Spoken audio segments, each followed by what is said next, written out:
There's nothing random about dreams. You know, they're very, very structured and very, very complex, and they're not like snow on a television screen or static on a radio. Like, those things are complicated. Dreams will tell you things that you don't know. And then I thought, well, how the hell can that be? How in the world can something you think up tell you something you don't know? How does that make any sense?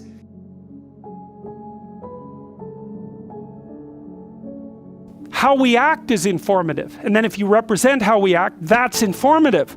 But the information came from how we act, not from the representation of how we act. And then you might think, well, how did we learn how to act? And the answer is, we've been trying to figure out how to do that for 3.5 billion years. There's lots of information encoded in our actions and in our social interactions, way more than we understand. So we're acting something out. We don't understand what it is, but we're doing our best to pull that information upward, partly by dreaming about it. That's what you're doing at night. You're trying to figure out what the hell you're up to. Well, you don't know, because you don't know yourself in totality. How could you possibly know? Best you can do is dream yourself up and then speak yourself into some sort of articulated existence. It's just an approximation, because whatever you are, rapidly supersedes whatever you think you are. That's why people constantly shock themselves, you know. If you were only what you thought of yourself, well, wouldn't life be simple? You'd know exactly what you were doing all the time, and you could even control your own behavior. Well, good luck with that. Look, imagine that you have an impressionist painting. Well, it's messy and the image emerges, and you might say, well, we could replace that with a nice clean line drawing, or even a sequence of stick figures, and get the basic point across. It's like, well, you would, but you'd lose the richness. The unarticulable richness would be lost in the premature attempt to bring logical closure to the phenomena. And so, in fact, we know already that that's maybe the difference between dreams and waking thought.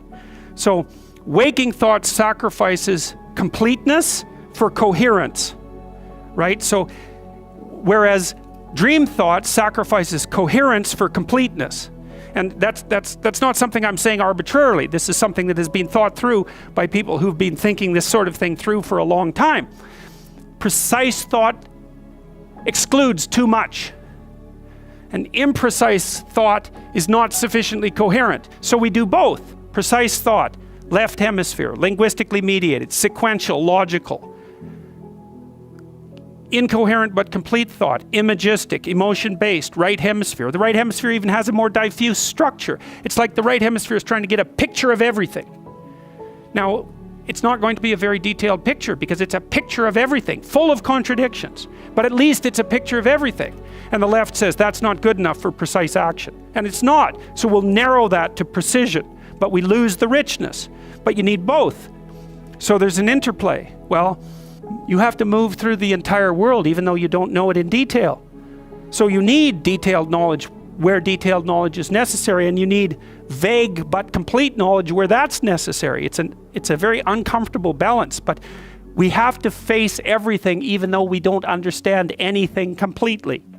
So Jung studied Nietzsche in great detail, and he was particularly interested because Jung had his finger on the central problems all the time. Right? Because he was a great psychologist, and he was listening to what people said, and he was a staggering genius as well. And so, like Nietzsche or Dostoevsky or Solzhenitsyn, he was that kind of prophetic type, I would say.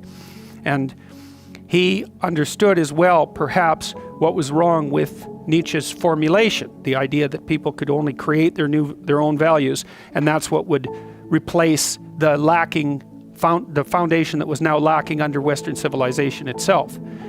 And he came to his conclusion, I would say, through Freud, because Freud started analyzing parts of the human cognitive process and content that people hadn't attended to before in any great detail, and that was primarily dreams.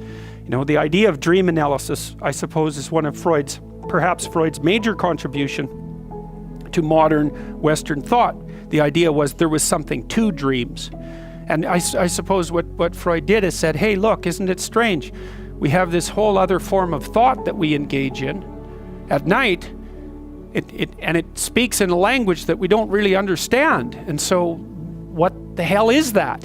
And you can say, and many modern people do, dreams are of no significance, or even that they're random processes, which is an absurd proposition, obviously, because they're whatever they are, they're obviously not random.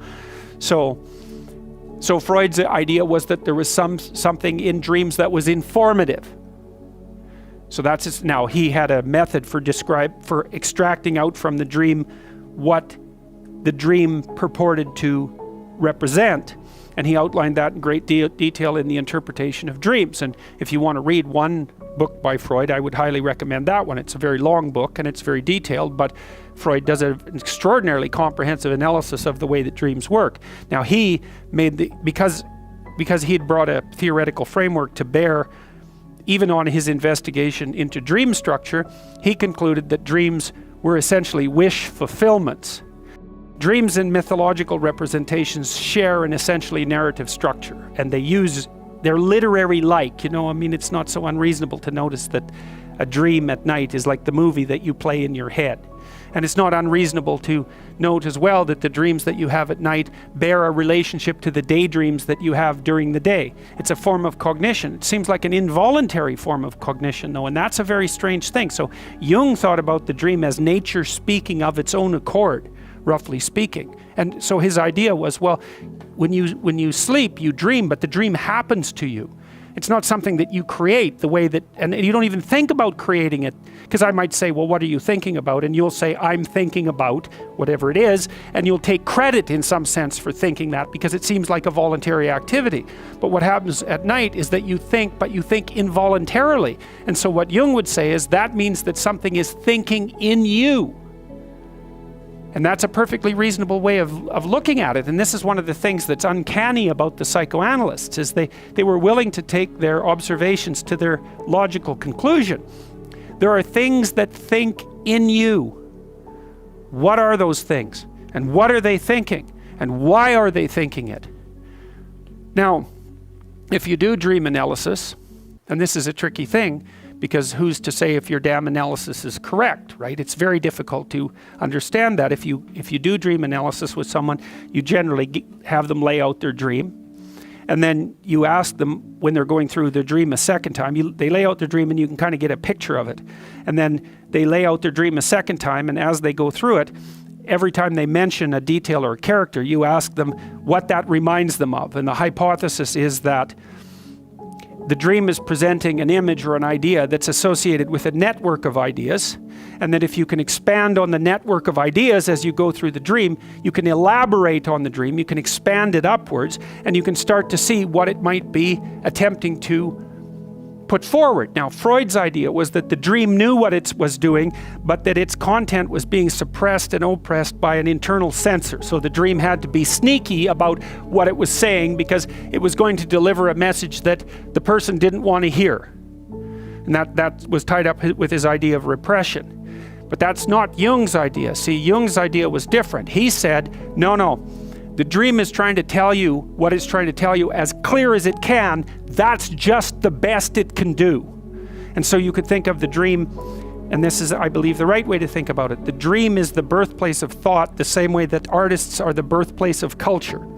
It's exactly the same process. It's that your mind is groping outward to try to comprehend what it has not yet comprehended. And it does that first by trying to map it onto image. And it's doing that in the dream, and it's somewhat incoherent.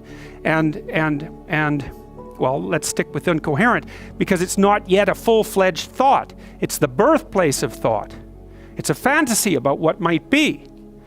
And then if you can grip the fantasy and share it with other people, then maybe they can elaborate upon it and bring it into being with more clarity than it would be if it merely existed as the precursor of a thought in your imagination. Now, because Jung's idea too was, okay, you think in words. Where the hell do those thoughts come from? Well, they just spring into my head. Well, that's not much of an answer. They just, pop out of the void?